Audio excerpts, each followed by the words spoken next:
নমস্কার, কেমন আছেন সবাই? সুপ্রিয়ার ঘরকন্না একটা ভিডিওতে সবাইকে স্বাগত। আজকের ভিডিওটা শুরু করলাম কাঁঠাল এবং গোপালকে দিয়ে।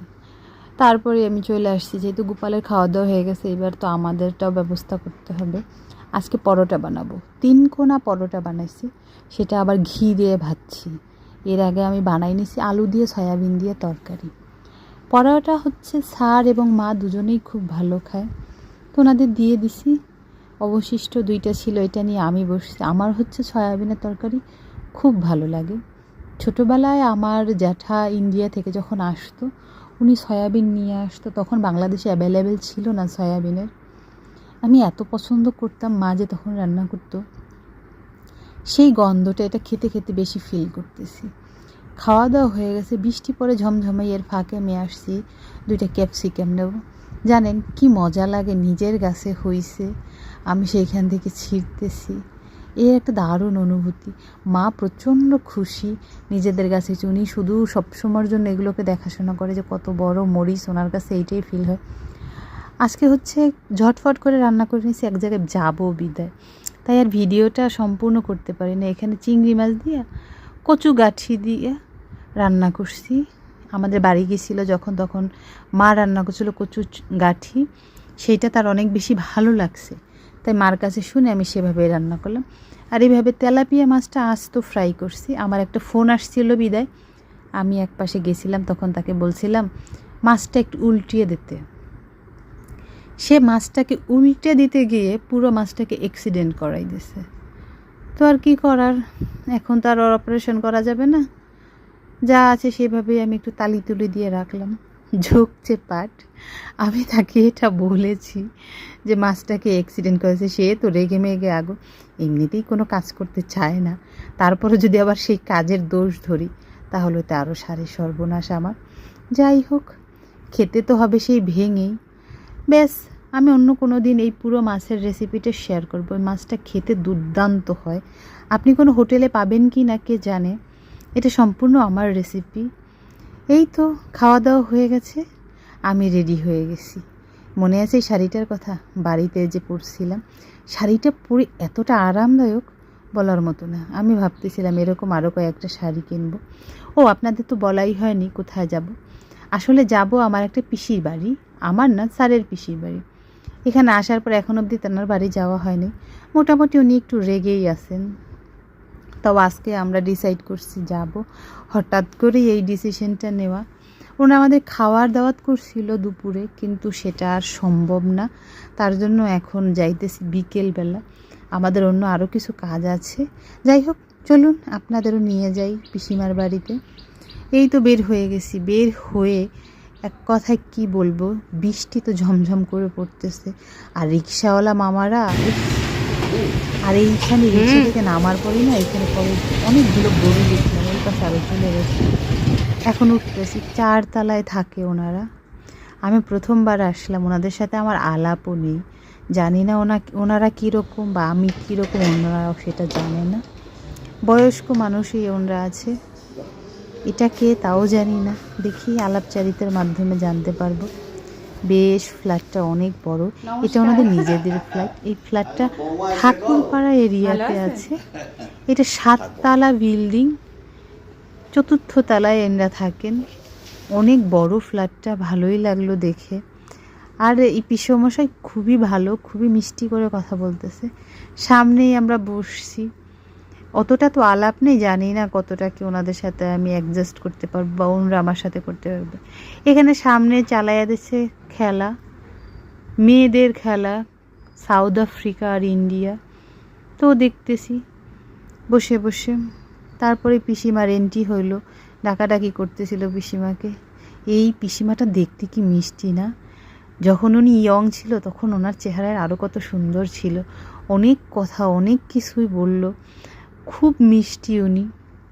আমি ভাবতে পারিনি এত মিষ্টি একটা লোকের সাথে এখন অবধি আমার দেখা হয় না। এটা একটু অন্যরকম হয়ে গেল ব্যাপারটা, আরও আগে দেখা করা উচিত ছিল। তো আমি বাসাটা 4-5টা ঘুরে ঘুরে দেখতেছি। আমাকে বলতেছে পিসেমশাই, যাও তুমি ওই রুমে যাও, ওই রুমে যাও, গিয়ে দেখো। তো প্রথমে একটি জানালার পাশে দেখলাম, ওই পাশে ছাদটা বৃষ্টি উপভোগ করতেছে, আর এটা কিচেন। এইখানে আর একটা রুম।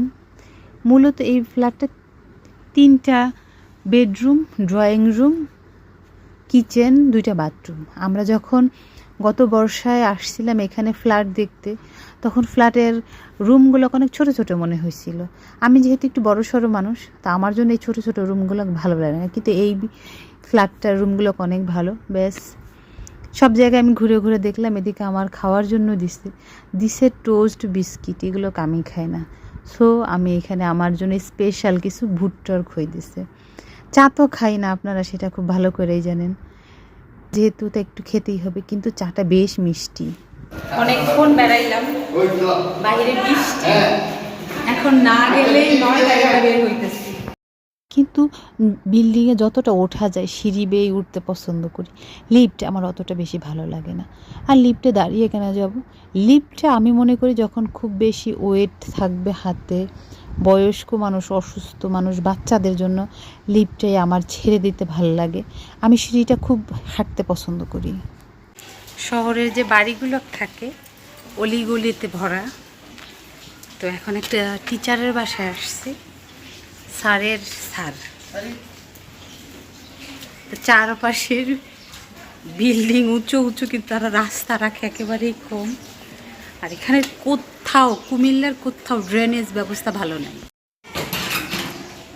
এখানে অনেক পুরনো পুরনো বাড়ি আছে, সিঁড়িগুলো বেশ বড়।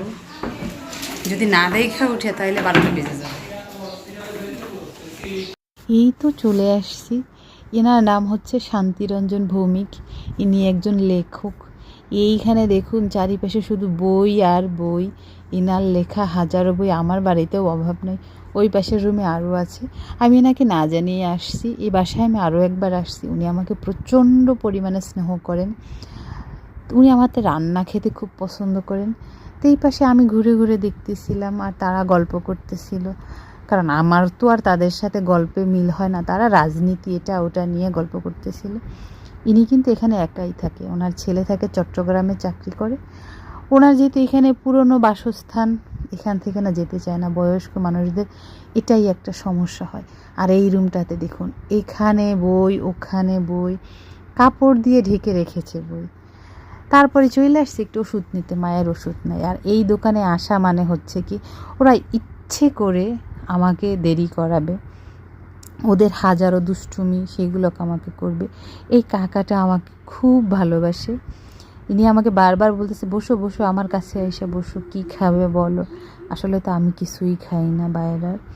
যাই হোক, ওষুধ নেওয়া হয়ে গেছে, আমরা এখন বের হয়ে গেছি। এখনও বৃষ্টি পড়তেছে।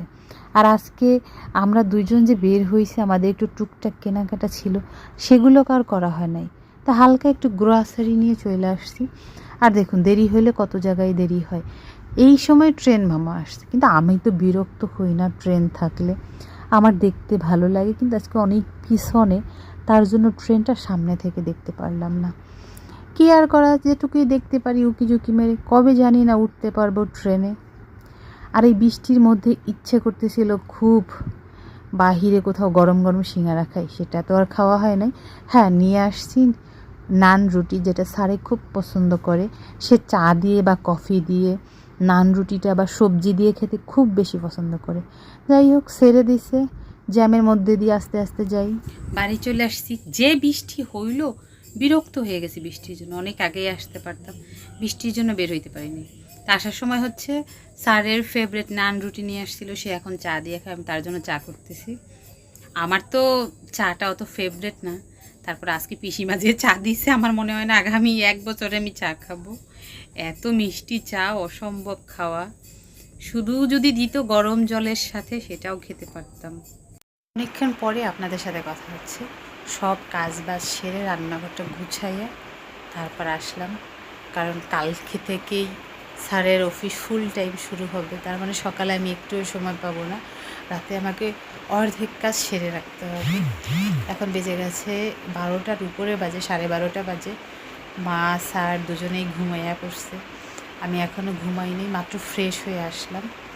যাই হোক, চলুন তাহলে ভিডিওটা আজকের মধ্যে এখানে শেষ করছি। যদি ভালো লেগে থাকে অবশ্যই একটা লাইক করে দেবেন। আর যে যেখান থেকে দেখতেছেন অবশ্যই কমেন্ট করে জানাবেন। সবাই সুস্থ থাকবেন, ভালো থাকবেন। দেখা হবে পরবর্তী আরও একটা ভিডিওতে। ততক্ষণের জন্য সবাই ভালো থাকবে।